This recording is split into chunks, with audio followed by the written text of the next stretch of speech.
Hi everyone, my name is Haneen and I am the TA for section 93, and today we're going to talk about chapter 13, Self and Personality.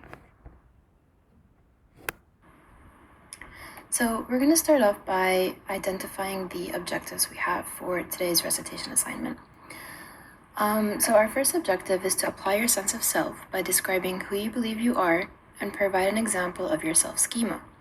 This is going to be important for your recitation assignment, so keep that in mind.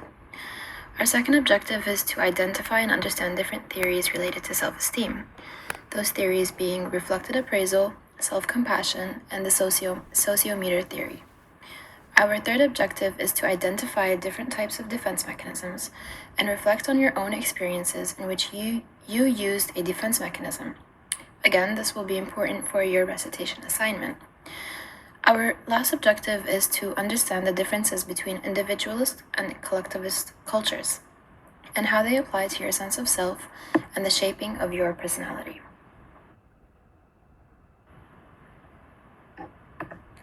So we're going to start off by identifying the term personality and identifying some key components that are associated with this concept.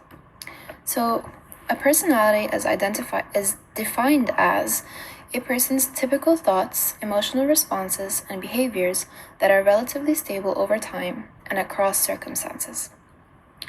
Now, this is related to some key concepts known as the self concept, the self schema, and the working self concept. Your sense of self involves your mental representations of your personal experiences, such as memories and perceptions of what is going on at any particular moment. Your sense of self is basically who you believe you are. It is also referred to as the self-concept. It is your mental representation of you. Your sense of self includes your self-schema, which consists of an integrated set of memories, beliefs, and generalizations about yourself. Your self-schema basically helps you to perceive and organize and also interpret and use the information that you know about yourself. This is important for your recitation assignment because, as you can see in the image below, which I've taken from your textbook, at the end of the assignment, I'm going to ask you to draw a self-schema of yourself, kind of like the one in the picture below. It doesn't have to look exactly like that, but this is just an example for you to use as a guide in the recitation assignment. In this example, the person who is in the middle, self, labeled as self, identifies key concepts and factors that they believe is part of their self-schema. These include ambitious, tall, daughter, sister, stylish, movies. So I'm going to ask you guys to do something a little like this in your recitation assignment. So next we're going to talk about your working self-concept. This is referred to as the immediate experience of the self in the here and now. This experience is limited to the amount of personal information that is being processed at one moment in time. So it varies from moment to moment because the working self-concept includes only a part of the large amount of knowledge that you have of yourself. So, for your example, suppose your sense of self includes the two traits determined and adventurous. At your job, you might see yourself as determined, and so your working self-concept will lead you to push yourself to achieve your job goals in order to fulfill your trait as being determined. In contrast, when you're with your friends, you might see yourself as adventurous. So adventurous is the trait that is part of your sense of self. So your working self-concept will influence your behavior when you're with your friends so that you act in a way that shows that you are adventurous.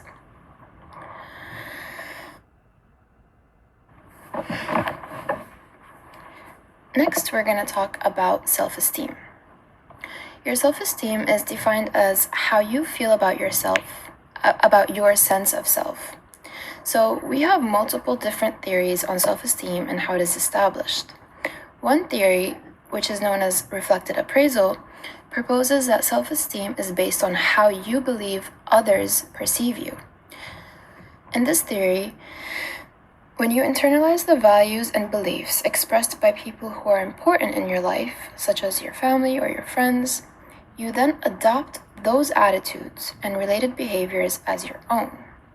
So if your family were to say that you are a really messy person and you're inconsistent, you're also unreliable, these attitudes about you then come to adopt those attitudes about yourself. And so if someone were to ask you to describe yourself, you would describe yourself as messy, inconsistent, and all of the attitudes that have been expressed to you by people that are important in your life about you. Another perspective suggests that if you want to feel better about yourself, you should treat yourself as if you would treat a good friend. So if a good friend was going through a difficult time, you would most likely show compassion and try to help your friend feel better. Self-compassion refers to treating yourself with care, acceptance, and kindness during difficult times, just as you would treat a good friend of yours. Studies have found many benefits to being self-compassionate, including less feelings of depression and overall greater life satisfaction. Another theory argues that self-esteem depends on social acceptance or rejection. Here, self-esteem is referred to as a sociometer, which is an internal monitor of social acceptance or rejection. When your sociometer indicates a high possibility of rejection, you may experience low self-esteem. But when your sociometer indicates a low probability of rejection, you tend to experience a high self-esteem. So it seems as if there's a negative relationship between the probability of rejection and the level of self-esteem that you'll experience.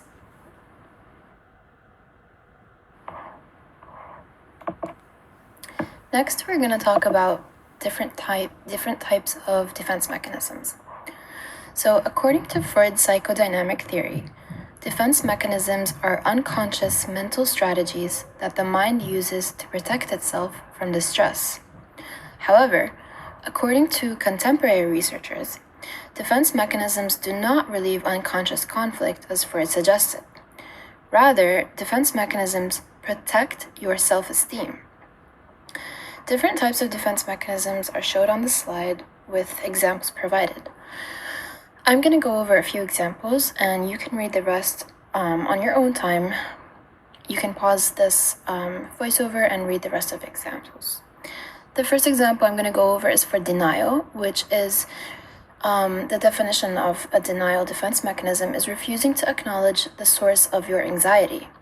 So in this example, Layla refuses to admit that she has an alcohol problem, even though she can't go a day without drinking excessively. The next defense mechanism I'm going to go over is projection, which involves attributing unacceptable qualities of the self to someone else.